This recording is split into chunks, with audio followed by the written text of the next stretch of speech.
Bueno, vamos a presentar en este momento la siguiente ponencia porque ya tengo entendido que está el invitado. A continuación los invito a escuchar la conferencia magistral Humanitas y Universitas sobre la renovación de la cultura. El expositor es el señor Alberto Vargas Pérez. Sobre Alberto Ignacio Vargas Pérez, les puedo contar, ya lo tenemos en pantalla, bienvenido, es doctor en filosofía por la Universidad de Navarra, España. Es magíster en Educación por la Universidad de Villanueva en España y en Políticas Públicas por la EJAPTEC de Monterrey. Es director tanto del Departamento de Antropología de la Universidad Anáhuac como del Instituto de Ciencias de la Acción en México. Es miembro del SNI de CONACYT y de la Asociación Filosófica. Ha sido investigador visitante en la Universidad de Notre Dame en los Estados Unidos, de vicepresidente del Leonardo Polo Instituto de Filosofía en Estados Unidos también, profesor invitado en varias universidades como la Universidad Santo Toribio de Mogrovejo, aquí en Perú, Leiden-Hoven en Holanda, Universidad de los Ministerios Ecuador, Universidad de La Sabana en Colombia, la Universidad de Piura en el Perú y la Universidad de Kenia. El tema central de su investigación es la esperanza y la crisis antropológica de Occidente. Las áreas de investigación que trabaja son antropología filosófica, filosofía de la familia, filosofía política, teoría del conocimiento y estudios interdisciplinares. Es autor de los libros Filosofía del miedo, un estudio antropológico de la modernidad, y Ser y Don, una teoría antropológica del juego. Bueno, bienvenido, señor Vargas, después de la gran presentación. No se va a poder quejar. Carla, muchas gracias por la presentación. Agradezco también mucho a la Municipalidad de Lima por la organización y la invitación a este congreso. Quisiera antes de empezar decir que pues es muy llamativo que un gobierno municipal organice un evento como este y dado que el humanismo, las humanidades y la ciudadanía o la ciudad están muy vinculados, pues me parece que es una labor muy acertada. Me apena tener que empezar por adelantado, dada la pérdida de conexión del profesor Hugo Neira, y bueno, espero que se pueda recuperar en algún momento. Estaba haciendo una charla muy interesante. Bien, dicho esto y agradeciendo la invitación, voy a intentar exponer brevemente algunas ideas en torno a la productividad cultural y a su renovación. Creo que lo primero que habría que decir es qué es cultura, a qué nos referimos con cultura. Y a mí me gusta describirla como la interconexión del plexo medial en orden a la convivencia. Empezando por el propio cuerpo como plexo, es decir, el modo en que todas las cosas están conectadas y remiten unas a otras entre sí. O también otro modo en el que se podría describir es como lo hacen los clásicos latinos: continuatio ficta natura. La continuación de la naturaleza humana en orden a resolver problemas disponiendo de la realidad extramental o disponiendo del universo. Gracias precisamente a la actividad cultural, el hombre es capaz de transformar el universo en mundo, la selva, transformarla en ciudad. El hombre habita en la cultura y la cultura es el primer ámbito de la creatividad humana, que no es el único ni el superior.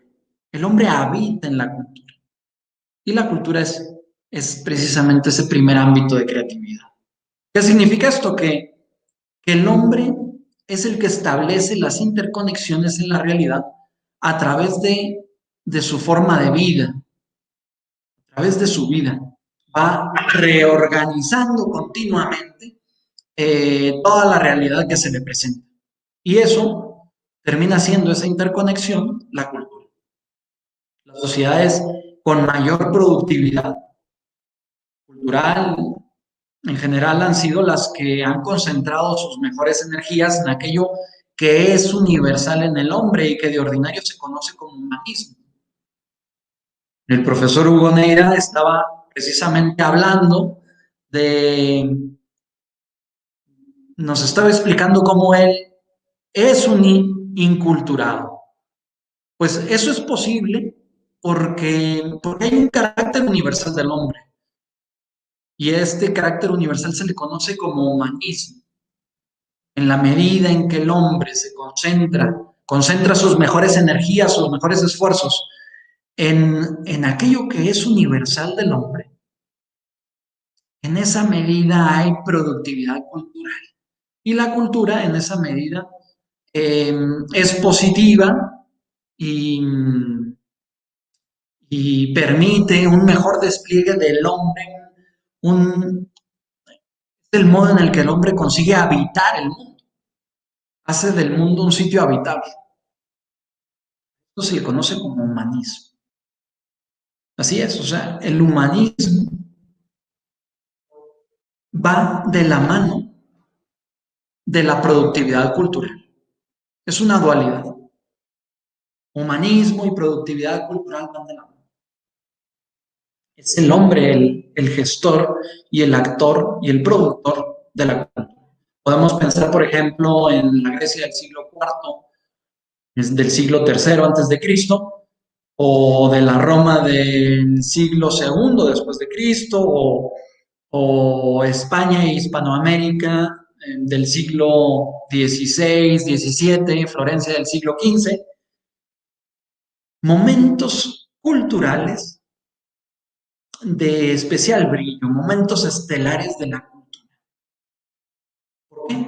Porque el hombre ha conseguido, la sociedad ha conseguido concentrarse en lo que es fundamental, en lo que permanece a todas las culturas y en definitiva lo que permanece.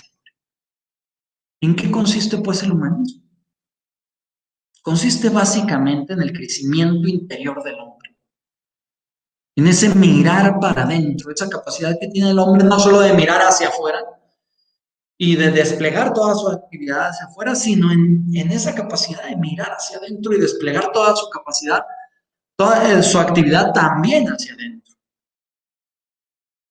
Es la contemplación o la teoría, esa capacidad que tiene el hombre de tener un mundo interior.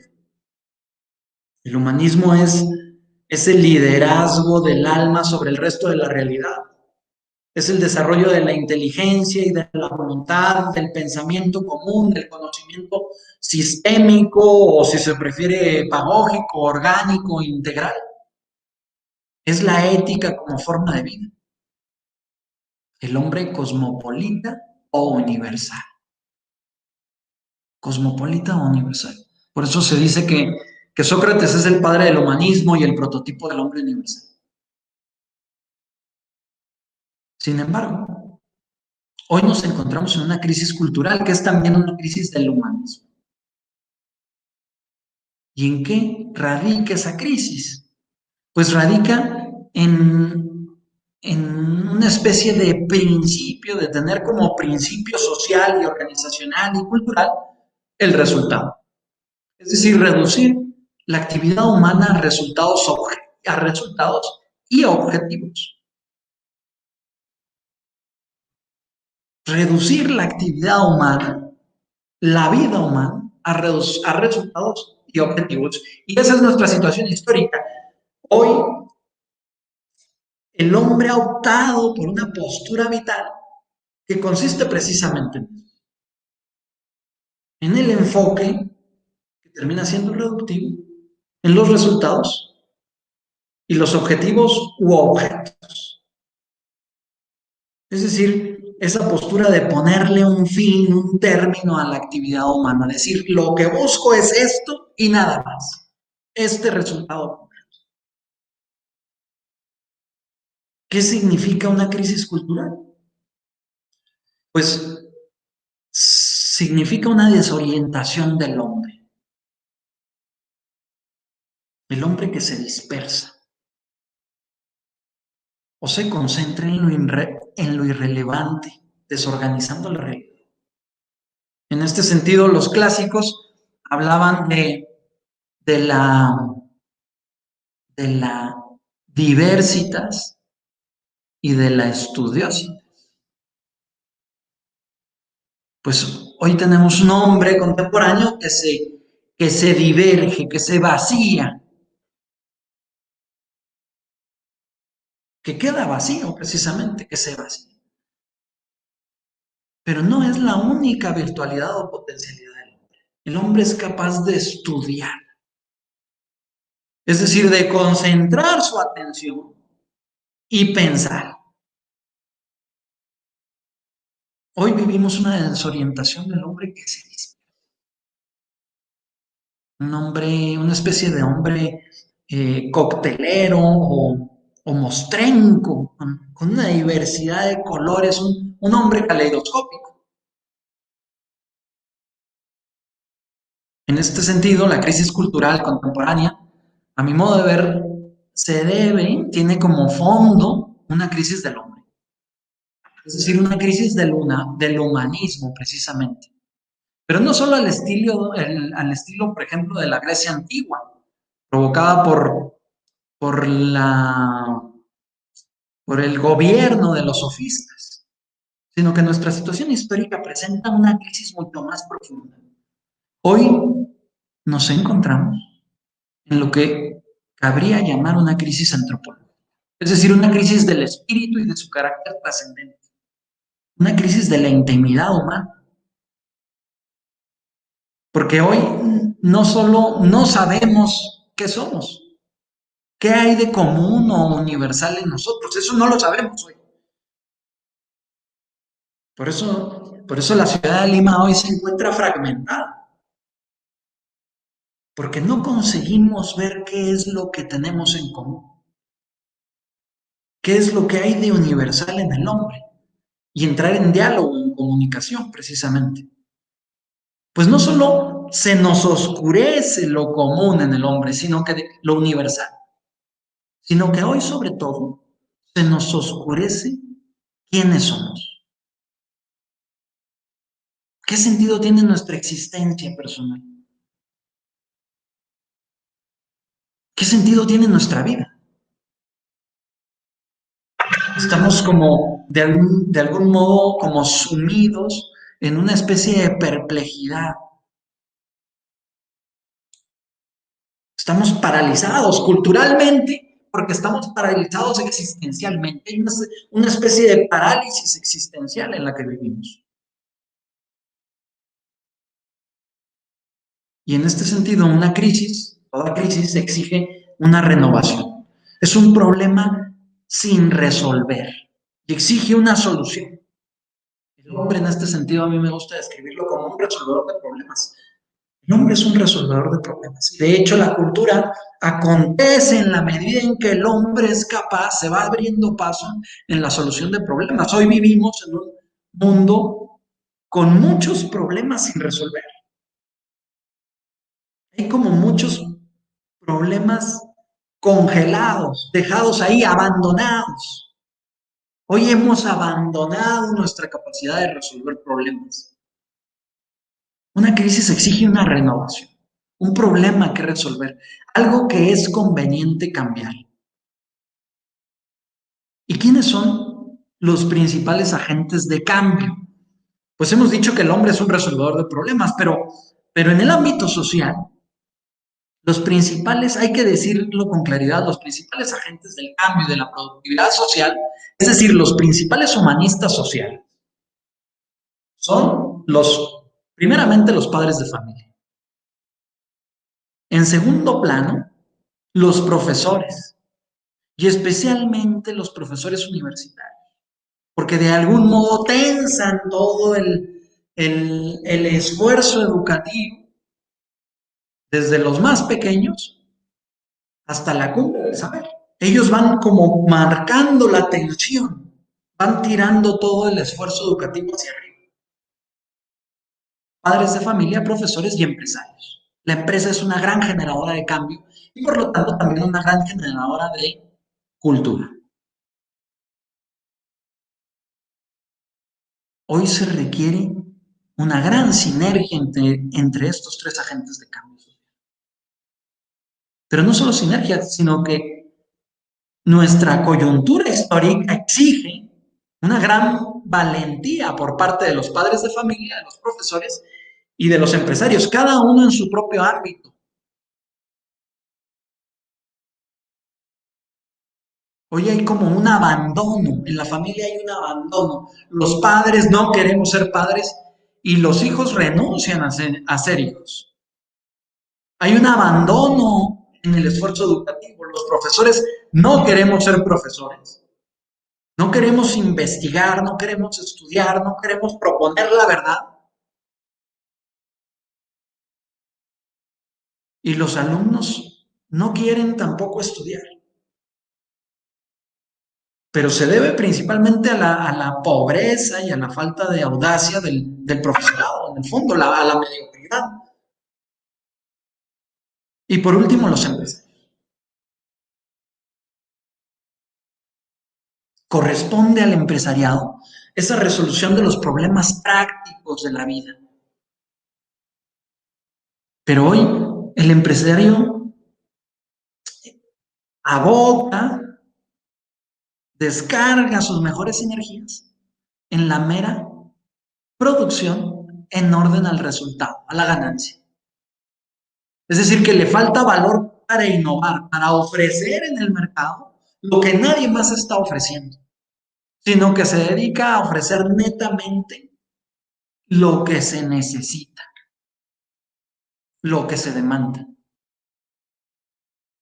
Hace falta esa audacia de ofertar. Hoy se requiere sinergia en esos tres grandes agentes del cambio social. Y, y estos agentes no actuamos por muchos motivos, principalmente por esa crisis antropológica y humana de la que hablábamos antes, pero también porque hay un error muy difundido, una especie de patología mental y política, de pensar que el gobierno es el principal agente del cambio social y con ello el principal productor cultural. Esto está muy metido en las inteligencias del hombre contemporáneo. La labor del gobierno es en este sentido una labor de coordinación y de ayuda. El gobierno no es el agente ni del cambio social ni es el principal productor cultural, sino que son las familias, las instituciones educativas y las empresas. Por eso su labor principal en este sentido tiene que ser la coordinación y la ayuda. ¿A quién? A las familias, a las instituciones educativas y a la empresa, la coordinación y la ayuda. Si el gobierno quiere promover una renovación cultural, entender que la renovación no recae en él, sino, insisto, familias, universidades, empresas. Por eso ayuda y coordinación.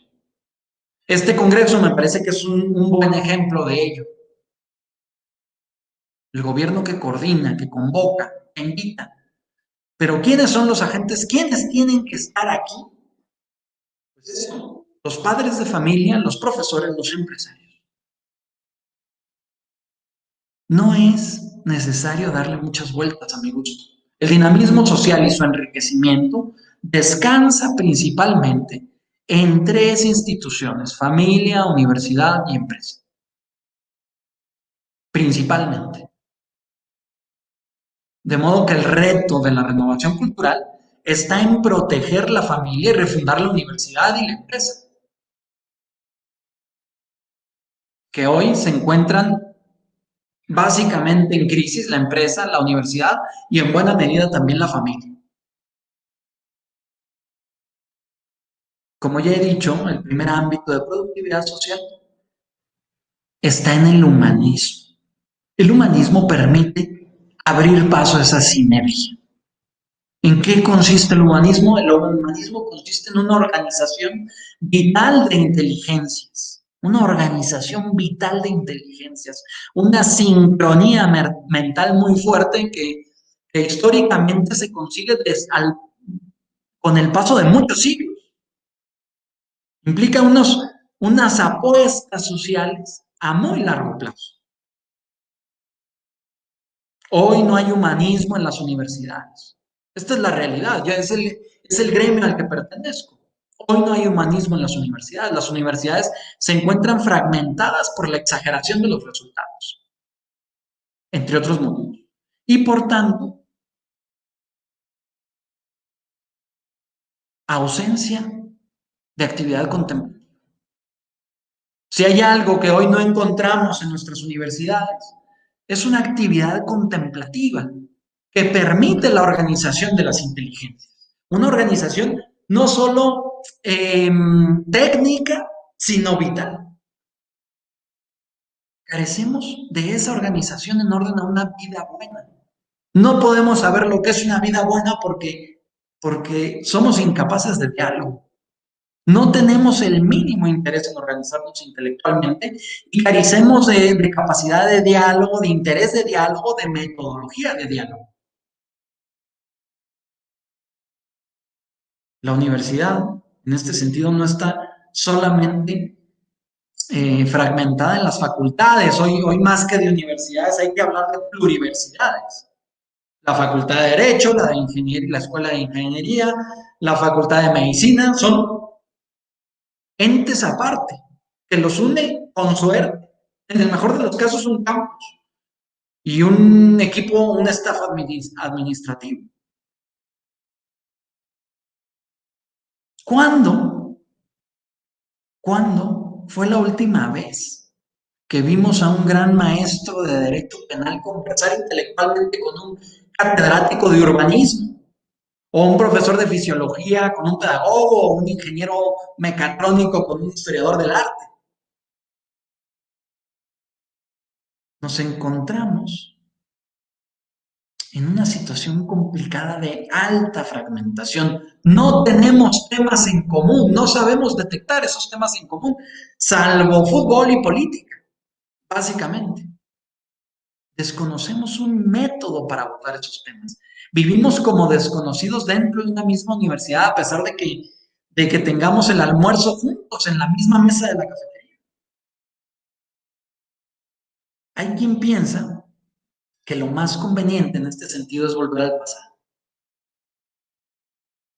Recuperar la universidad medieval como un sueño guajiro y con ella refundarla de nuevo en la metafísica y en la teología.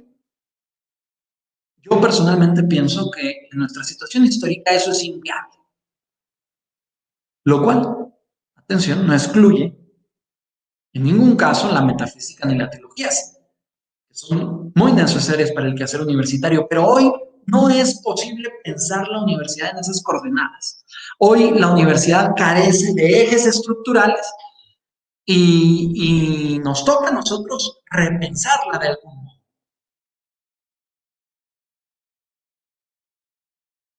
Lo que a mí me parece conveniente en orden a recuperar el humanismo y reorganizar el conocimiento y la productividad social es refundar la universidad en 3 pilares. Uno, una antropología trascendente que aporte el sentido. 2, una teoría del conocimiento y epistemología que aporte el rigor metodológico. Y 3, una teoría de la acción y de las instituciones que aporte la dimensión ética y práctica de lo social.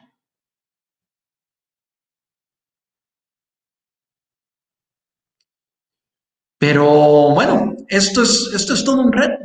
Me parece que el camino, precisamente para aportar ese humanismo el cual echamos tanto en falta,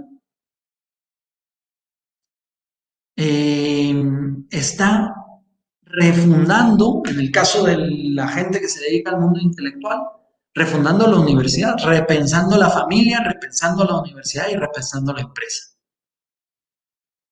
Quisiera decir por último que las virtualidades humanas de productividad social y cultural no se reducen a artefactos propios como había dicho antes, del plexo medial, ni siquiera de la vitalidad del humanismo, sino que el hombre es un ser radicalmente espiritual y capaz de sentido trascendente. Así pues, el reto en definitiva no se reduce a recuperar y renovar el humanismo solamente, mirando hacia adentro, sino que cabe la posibilidad de abrirse a una dimensión más profunda del hombre, una dimensión que va más allá de la mera interioridad. El hombre es un ser íntimo. Que el hombre es un ser íntimo significa que el hombre es persona.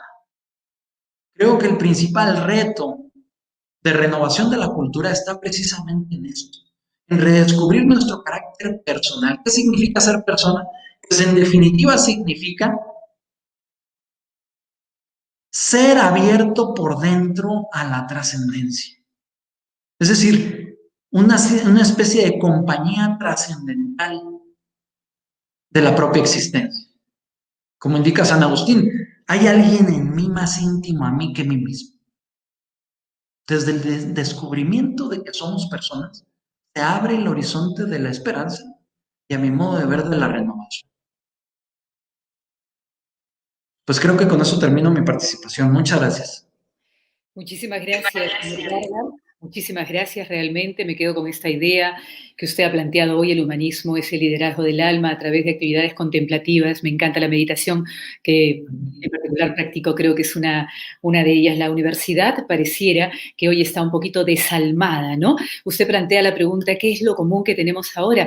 Posiblemente lo único común que tenemos los seres humanos es saber que un día nos vamos a morir. Y con esa premisa y ante esta crisis, quizá estamos ante el umbral de un nuevo nacimiento.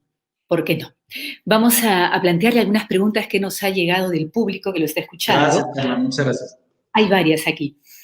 Señor Alberto o doctor Alberto, ¿qué acciones concretas pueden tomar los padres de familia para no descuidar la formación humana de sus hijos? Sí, muchas gracias. Quisiera empezar con el comentario que hiciste, Carla, que me gustó mucho. Pareciera que lo que tenemos en común es la muerte. Y, y eso indica lo desalmados efectivamente que estamos. O sea, cuando la muerte es lo único que tenemos en común, pues entonces el sentido de la vida se pierde. Y la cultura termina siendo una mera, se termina tecnificando. Los padres de familia hoy se encuentran en esa tesitura porque vivimos en un mundo muy deshumanizado. Hoy ser padre de familia es, es, es una actividad, una labor muy difícil. No es sencillo ser familia hoy. Y eso no es sencillo por las condiciones de trabajo en las que vivimos, por las ciudades en las que vivimos, por la ruptura en la propia vida, la vida social por un lado, la vida pública, la vida laboral, la vida familiar. Pues hoy lo que tenemos son padres como en una especie de esquizofrenia. ¿Cuál es el reto, el principal camino que puede seguir un padre en orden a, a ejercer su propio rol? Pues me parece que, que es haciendo cultura familiar, haciendo cultura familiar. Esto, hoy carecemos de esto. Por ejemplo, no sabemos cómo vivir la Navidad. Ahora se acerca la Navidad y no sabemos cómo vivirla porque no tenemos una cultura interior. No hay un modo de vivir en familia. Pues creo que los padres tenemos que conseguir articular una cierta cultura familiar, un modo de vivir. Y esa cultura tiene que estar centrada en lo principal, valga la redundancia. ¿Qué es lo principal de la familia? Pues lo principal de la familia es la relación de papá y mamá. No hay que equivocarse. Eso es lo principal. El mejor beneficio que podemos darle a nuestros hijos es el amor a nuestra pareja, a nuestro cónyuge.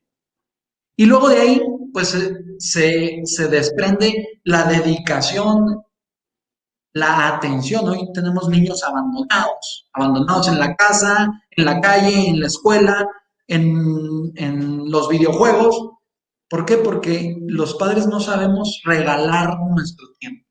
Pues me parece que ahí tenemos dos coordenadas fundamentales. ¿Y qué se hace si no hay pareja? Porque también ahora hay una crisis de pareja. Claro. Sí, muchas gracias por el comentario. Pues no es una situación sencilla, ¿no? Precisamente vivimos una gran complejidad hoy por esto. ¿Qué hay que hacer? Hay que pedir ayuda.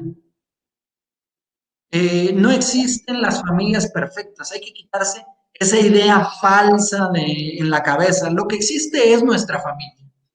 Y todas las familias necesitan ayuda, en las que hay padre y madre y en las que no. Todas necesitamos ayuda. Y entonces hay que acudir a la ayuda por círculos concéntricos, los que están más cerca de nosotros. Obviamente la familia extensa, los abuelos. Hoy hay mucho por descubrir la labor de los abuelos. Los abuelos tienen mucho que decir en la familia, pero no solo los abuelos, los vecinos. La necesidad de recuperar la vecindad, el barrio, la colonia, conocer a nuestros vecinos, porque los vecinos son grandes aliados. Obviamente los profesores, pero eso implica que el padre o la madre vayan y entren en diálogo, hagan equipo con el profesor. Si solo los vemos como unos proveedores de servicio, pues entonces los que estamos fallando somos nosotros como padres. Hay que entenderlos como aliados. La siguiente pregunta es, ¿considera que vivimos en una cultura donde estamos más acostumbrados a exigir nuestros derechos que a asumir nuestras funciones y responsabilidades? Sí, sin duda. Hoy, pues es precisamente lo que quise decir cuando hablé del gobierno y la labor del gobierno. Tenemos una inflamación mental y pensamos que el gobierno es todo o casi todo. Y eso nos anula nuestra libertad y nuestra capacidad de actuar como agentes de cambio. Me parece que es necesario repensar la sociedad, pero repensarla de un modo activo. Es decir, ¿qué es lo que yo puedo aportar a la ciudad de Lima? Que si yo no aporto, nadie más va a aportar por mí. ¿Qué es lo que a mí me corresponde aportar? Y la siguiente pregunta es, Alberto, ¿puede explicar mejor el concepto de estamos en un mundo fragmentado que citó? Sí, muchas gracias. Mira, me parece, yo suelo describirlo como un mundo mostrenco. Un mundo fragmentado es como un monstruo, como si yo tuviese un ojo muy grande, un colmillo que me saliera por aquí y luego una oreja gigante, es decir, desarticulado, desarticulado. Cada uno es bello a su modo, pero cuando uno está desarticulado, ese es el mundo feo, el mundo mostrenco. Hoy vivimos en ciudades feas. Lima tiene las condiciones para ser una ciudad bellísima, y en cierto modo lo es, pero al mismo tiempo me parece que hemos roto la ciudad. ¿Y por qué hemos roto la ciudad? Porque estamos rotos nosotros también, fragmentados. Los de izquierda y los de derecha, los ricos y los pobres, los de arriba y los de abajo. No sabemos hacer comunidad, no sabemos tener una visión global. Cuando esto se exagera, cuando la ciudad se vuelve una ciudad mostrenca, el otro se vuelve un extraño, se vuelve un extranjero, un hombre raro. Y claro, en esa situación ya no podemos dialogar, no encontramos rostro, me viene ahora, es el rostro el que nos humaniza, pero ¿cómo nos hace falta mirarnos a los ojos? Vamos por la calle y vamos despersonalizados. No porque el mundo esté despersonalizado, sino principalmente porque soy yo el que soy incapaz de mirar, de contemplar. Le pido solamente brevemente, ¿quiénes son los líderes de hoy? ¿Los jóvenes o los adultos? Esa es mi pregunta. ¿A quiénes hay que seguir? Qué pregunta tan difícil. A mí me parece que el liderazgo no es unilateral. El liderazgo es del equipo. El liderazgo no es unilateral, no es del equipo. Hay que conseguir entender que no caben jóvenes sin ancianos. Creo que los dos, yo diría que eh, para no responder la pregunta frontalmente, una vez dicho que el liderazgo es del equipo, eh, esa noción de el líder concretamente me parece que no nos conduce a un buen camino, pero quisiera decir algo. La esperanza en términos de tipos humanos tiene dos grandes polos, los niños y los ancianos. Yo creo que hoy nos falta redescubrir el valor de los niños y los ancianos, porque la esperanza Y el liderazgo va muy de la mano de la ternura. Hoy tenemos un liderazgo rudo, eh, tecnicista, agresivo, pero nos hace falta descubrir el liderazgo, esa modalidad que saca lo mejor de nosotros, es una especie de liderazgo interior, de la ternura. La ternura que otorgan los niños, los bebés. Que los bebés me liderean, o sea, me hace, cuando yo tengo un hijo, me hace cambiar mi vida, remontar, salir adelante, dejarlo lo pesado atrás. Y también los ancianos están llenos de sabiduría y de ternura. Creo que hace falta mirarlos a ellos. Bueno, y tiernamente lo vamos a despedir, porque hemos Carla, llegado muchas gracias y gracias al a la municipalidad. Muchísimas gracias a usted, señor Vargas. Un placer haberlo tenido, realmente un honor. Ha sido usted muy agudo y muy preciso. Muchísimas gracias.